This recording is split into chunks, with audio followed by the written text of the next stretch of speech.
আপনারা ভিসা করতে না পারেন বা ফর্ম ফিল আপ করতে না পারেন বা কিভাবে করবো, তাহলে আমার সাথে যোগাযোগ করতে পারেন, আমি আপনাদের সম্পূর্ণ কাজ করে। আসসালামু আলাইকুম, আশা করি আপনারা সবাই ভালো আছেন। তো আমি গত কয়েকদিন আগে একটা ভিডিওতে আপনাদের বলছিলাম যে মেডিকেল ভিসার সংখ্যা কিন্তু অনেক গুণ বেড়ে যাবে, কিন্তু আপনারা আসলে আমাকে কিন্তু কমেন্টস করে অনেকে কিন্তু বিদ্রূপ মন্তব্য করেছিলেন। বাট এটা আমার দুঃখ না, কিন্তু আমরা কিন্তু খবর পাই, বুঝতে পারছেন? যদিও আবার বলবেন ক্রেডিট নিতেছেন, আজকে আপনার 9 তারিখ প্রতিটা নিউজ চ্যানেল, প্রায় প্রতিটা নিউজ চ্যানেলই কিন্তু আপনার এই নিউজটা করছেন যে মেডিকেল ভিসার সংখ্যা ভারত প্রায় দ্বিগুণ করবেন এবং বাড়িয়ে দিবেন। সুখবর দিলেন ভারত আর কি। আমি জনকণ্ঠের পত্রিকার খবরটা পড়বো, তারপরে আমি বিভিন্ন ধরনের ইনফরমেশন দিব কিভাবে আপনি আরো কিভাবে স্লট পাবেন, কিভাবে কি করবেন। সাবস্ক্রাইব এন্ড শেয়ার করেন, পুরো ভিডিওটি দেখেন। তো জনকণ্ঠ পত্রিকা কি বলতেছে যে বাংলাদেশিদের ভিসা নিয়ে সুখবর দিল ভারত।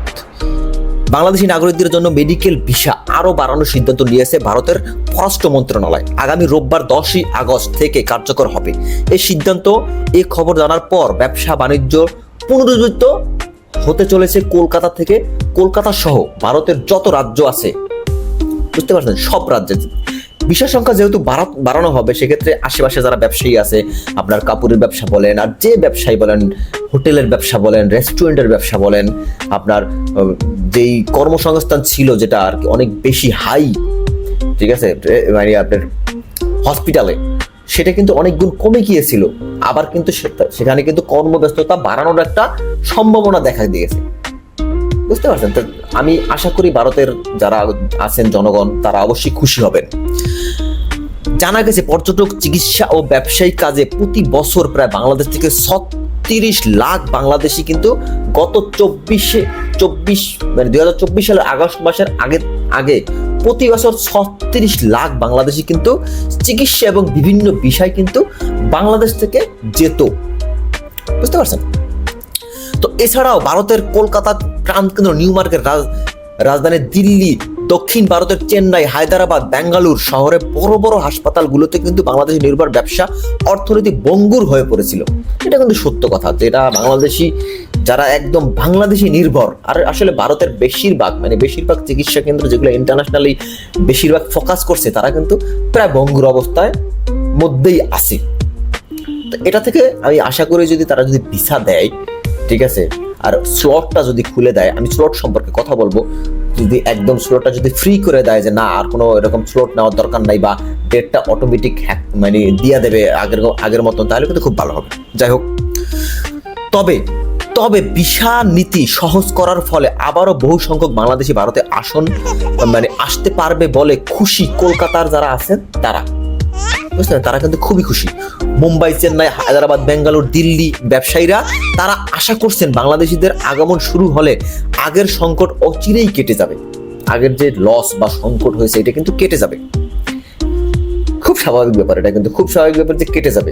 আপনারা চিন্তাই করতে পারেন যে এখন যে একটা সিন্ডিকেট চলতেছে স্লট নিয়ে, আর আপনার এখন খুব কম ভিসা দিতেছে, তারপরও এখন কিন্তু অলরেডি তারা কিন্তু ঘোষণাপত্রের আগে থেকেই কিন্তু ভিসার সংখ্যা কিন্তু বাড়িয়ে দিয়েছে। এটা কিন্তু আমি গত 4-5 দিন আগের একটা ভিডিও করেছিলাম গত শুক্রবার একটা ভিডিও দিয়েছিলাম। এই ভিডিওতে কিন্তু স্পষ্ট করছিলাম, আমি দেখে আসতে পারেন, যে ওই যে আপনার যে বিমান ট্র্যাজেডিটা হয়েছিল, তারপরে আমি একটা ভিডিও দিয়েছিলাম যে ভারত কিন্তু এখন প্রচুর পরিমাণে ভিসা দিতেছে। কেন? একটা মানবিক দৃষ্টিকোণ থেকে হলেও তারা কিন্তু এখন প্রচুর পরিমাণে ভিসা দিতেছে। এটা খবর আমার ছিল, যেরকম আমার এক ভাই কিন্তু ভিসাটা পেয়েছিল, আমি সেটাও বলছিলাম যে ওনার কাগজপত্র অত স্ট্রং না, আমি ওনাকে বলছিলাম ওটা ভিসা পাবেন না, সেও পেয়ে গেছে। সে যেহেতু পেয়েছে, ঠিক আছে, তারপর আমি খোঁজখবর নেই যে কোথায় কি তাদের কাছ থেকে আমি খোঁজখবর পেয়েছি যে ভিসার সংখ্যা, মেডিকেল ভিসার সংখ্যা অনেক গুণ বেড়ে গিয়েছে, যেটা আগে যদি 30% থাকতো, ওটা 50% হয়ে গেছে। এবং আমি আশা করি এই ঘোষণার পরে 70 থেকে 80% বাড়তে পারে, বুঝতে পারছেন? একই আশায় বুক বেঁধেছে হাসপাতাল কর্তৃপক্ষ, হোটেল ব্যবসায়ী, মুদ্রা বিনিময় যারা ডলার ব্যবসায়ী, মুদ্রা বিনিময় ব্যবসায়ী, পোশাক সামগ্রী ব্যবসায়ীরাও কিন্তু আগ্রহ। এখন যারা আসলে অনেক ব্যবসায়ী আছে কলকাতার বা বিভিন্ন শহরে যারা বাংলাদেশ কেন্দ্রিক, তারা কিন্তু ব্যবসা গুটাইয়ে দিয়ে অন্য কোনো পেশায় চলে গেছেন, বুঝতে পারছেন? অন্য কোনো পেশায় অলরেডি চলে গেছেন, মানে 30% থেকে 40% যারা ব্যবসায়ী তারা কিন্তু অন্য পেশায় চলে গেছেন, এবং কিন্তু তারা কিন্তু এখন এই খবর পেয়ে কিন্তু এখন একটা বুক বেঁধেছে যে আগের মতন আমরা আবার সেই প্রতিষ্ঠান নিয়েই আমরা আবার ব্যবসা বাণিজ্য করবো। বুঝতে পারছেন? তো এখন আসেন স্লট নিয়ে যে বিষয়টা কথা বলতে চাইছিলাম। আপনারা তো অবশ্যই জানেন যে বাংলাদেশে মানে রাজনীতি মানে একটা সিন্ডিকেট, এটা সবসময় চলে। আমাদের নৈতিক অবক্ষয় এটা আমাদের আসলে মানে বলতে গেলে জন্মগতভাবে নৈতিক অবক্ষয়। ধরেন আমরা মানে প্রতিটা বিষয়, এই যে শুধু এইটা না, প্রতিটা বিষয় দেখেন আপনি সৌদি আরবে যেখানে যাইতে 2 লাখ টাকা লাগার কথা, 2.5 লাখ টাকা বা 1 লাখ 1.5 লাখ টাকা লাগার কথা, ওইখানে 4 লাখ টাকা লাগে। কেন লাগে? কারণ এর মাঝখানে কিছু মানে অসাধু চক্র ঘাপটি মেরে বসে আছে।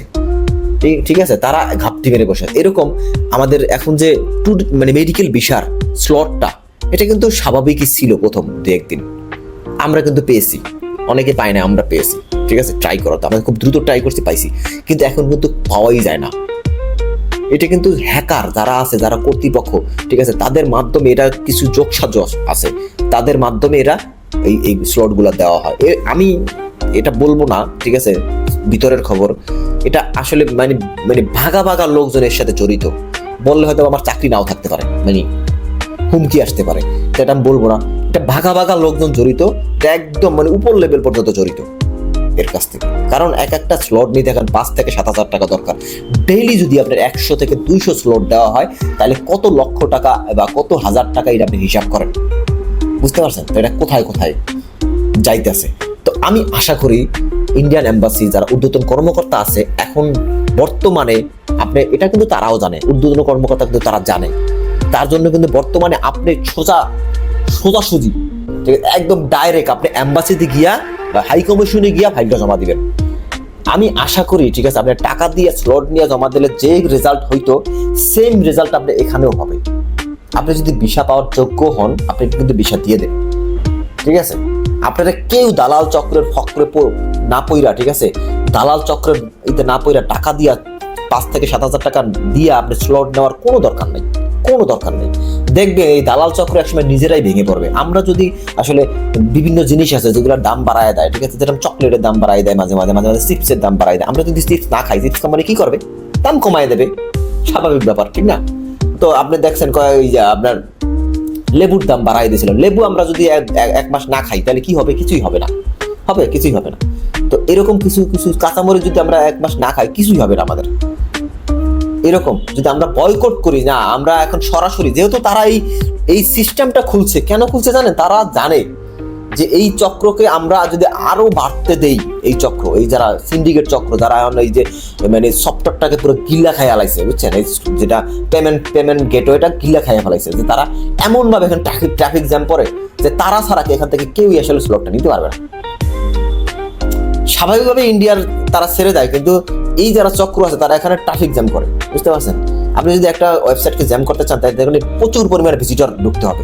আপনি ধরেন ধারণ ক্ষমতা আছে একটা ওয়েবসাইটের 1 লক্ষ বা 10,000, আপনি যদি 1 লক্ষর জায়গায় 3 লক্ষ লোক এখানে যদি ভিজিট করেন, যদি 30,000 লোক যদি হানা দেয় একটা ওয়েবসাইটে, সেটা কিন্তু ভালো হবে না, সেটা কিন্তু ট্রাফিক জ্যাম অবশ্যই হবে। বুঝতে পারছেন? তো আপনারা আমার কাছ থেকে সর্বপ্রথম খবরগুলো পাবেন, আমি আশা করি প্রতিটা পারফেক্ট খবর পাবেন। হয়তো কিছু মিস্টেক, তো মানুষ তো আমরা, কিছু মিস্টেক তো হতেই পারে, বাট খবরগুলো অথেন্টিক পাবেন। কিভাবে ভিসা করবেন, যদি আপনারা ভিসা করতে না পারেন বা ফর্ম ফিল আপ করতে না পারেন বা কিভাবে করবো, তাহলে আমার সাথে যোগাযোগ করতে পারেন, আমি আপনাদের সম্পূর্ণ কাজ করে দেবো। সামান্য কিছু পেয়ে আমরা নেই, ঠিক আছে, যেটা আমার আসলে কষ্টের সামান্য, বেশি কিছু না। তা আল্লাহ হাফেজ, আজকে এই পর্যন্ত।